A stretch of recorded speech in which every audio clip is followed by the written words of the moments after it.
After 3 months in Morocco and Egypt, we flew back to Europe, to the island of Corfu in western Greece, staying in the main town of Kerkira. Our apartment was on the western side of town, and we found a wonderful nearby cafe and a fantastic local cafeteria-style restaurant.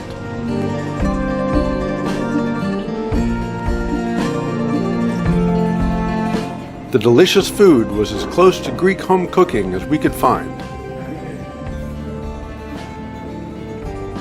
The neighborhood also had a solid supermarket. The old town is very walkable, and though Greek history on Corfu goes back over 3,000 years, most of the architecture dates to the Venetian period from 1401 to 1797. Many parts still have an Italian feel, and its most famous Greek Orthodox church was built during the Venetian period and has a distinctly Venetian clock tower. Closer to the coast, there are a few large parks, but the deep blue Ionian water of the old Venetian port is one of the biggest attractions.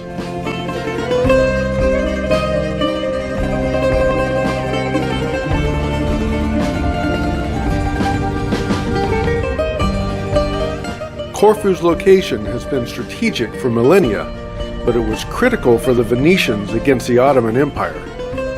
The Venetian fort withstood 3 sieges by the Ottomans, and it only fell when all of Venice was defeated by Napoleon Bonaparte in 1797.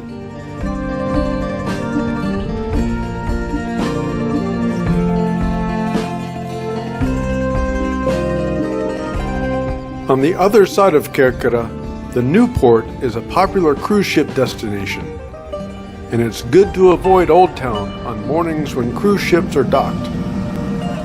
The green bus system is one way to see other parts of the island, but there are also many rental car agencies. We went with one near the port that was recommended by a friend and drove around the island in one day.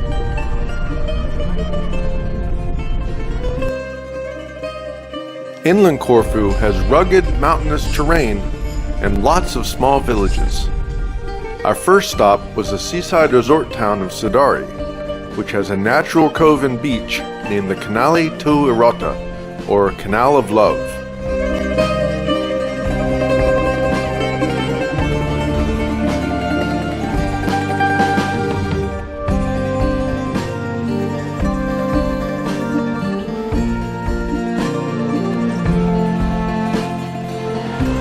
And just a short drive west, down an increasingly rough, unpaved road, Cape Drastis has even more dramatic views.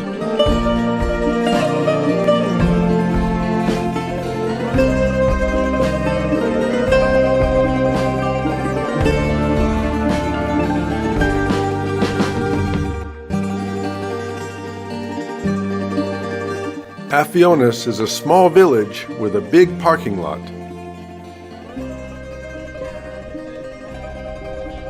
One small church,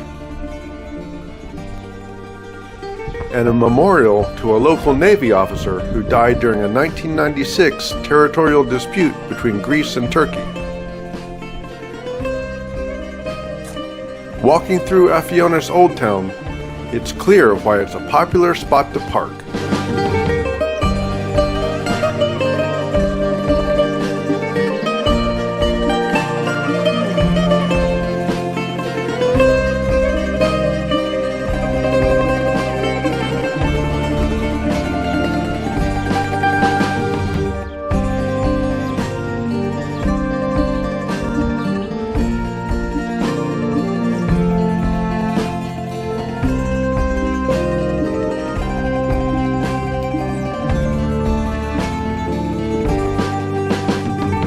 We continued south, swinging down by a beach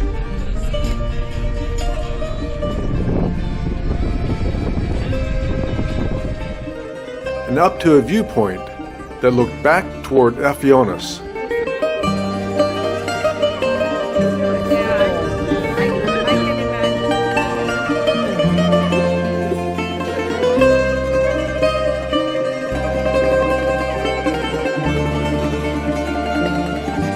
The next stop was through some very narrow mountain roads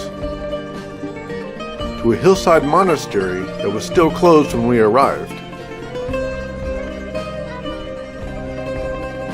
So we waited at a conveniently located next-door cafe.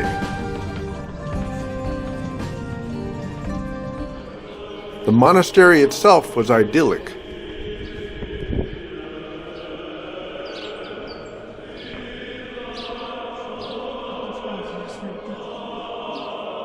With a gorgeous chapel and a small museum that held some wonderful illustrated manuscripts and some finds from the nearby seafloor.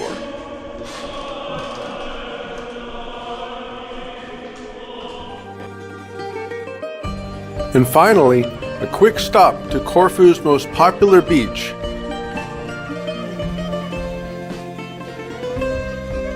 before heading back to the city. Our time in Corfu was short, under a week. We caught a fast ferry out of the port of Corfu heading north. Under an hour trip to our 60th country, Albania.